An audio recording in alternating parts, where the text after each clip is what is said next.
ছোটবেলায় আমরা কবিতা পড়েছি, গ্রামে গোলা ভরা ধান, গোয়াল ভরা গরু। তো আজকে সেই হিসেবে আমরা যেহেতু আমার বাসায় গ্রামে, তো একটু আপনাদের এটা ধরনের কিছু একটা দেখাবো, যে গোলা টোলা, তারপর গোয়াল ঘর। যারা হয়তো অনেকেই শহরে থাকে, তারা জানে না কিছু। তো আচ্ছা, এটা হচ্ছে আমাদের কি বলবো, গোলা। এটাকে বলে গোলা। এই পুরো জায়গাটা আমাদের যে ধানগুলো থাকে, এই ধানগুলো এখানে রাখা হয়। এছাড়াও এই যে জায়গাটা বিভিন্ন কিছু জিনিসপত্র থাকে প্রয়োজনীয়, এই রুমে রাখা হয়। এরপর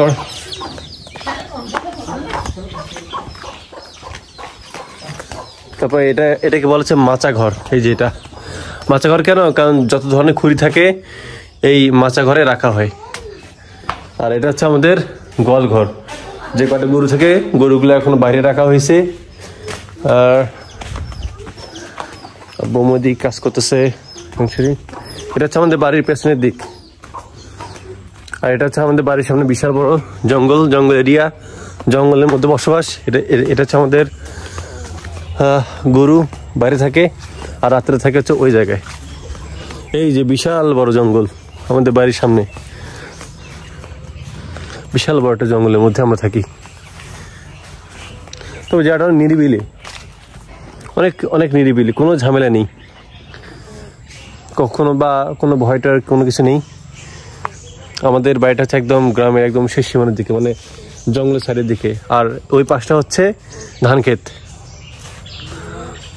এটা হচ্ছে আমাদের মেইন রাস্তা। এটা হচ্ছে আমাদের নতুন ঘর হচ্ছে অন্য সাইডে।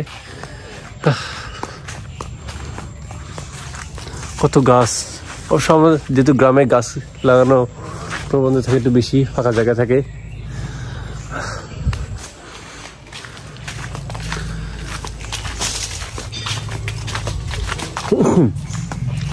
এটা হচ্ছে আমাদের বাঁশ বাগান। এই যে বিশাল বড়টা আমাদের বাঁশ বাগান। এই এটা কি এখন রাস্তা হয়ে গেছে? এটা কি এখন রাস্তা হয়ে গেছে? রাস্তা পাকা আছে? ও পাকার, আচ্ছা আচ্ছা, ঠিক আছে। মুসাফির কি করতেছো? শুয়ে আছো? থাকো, শুয়ে থাকো। আজকে আমরা কেমন ঘুরলাম?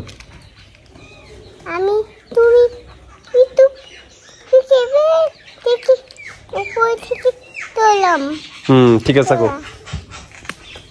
গরম লাগতেছে।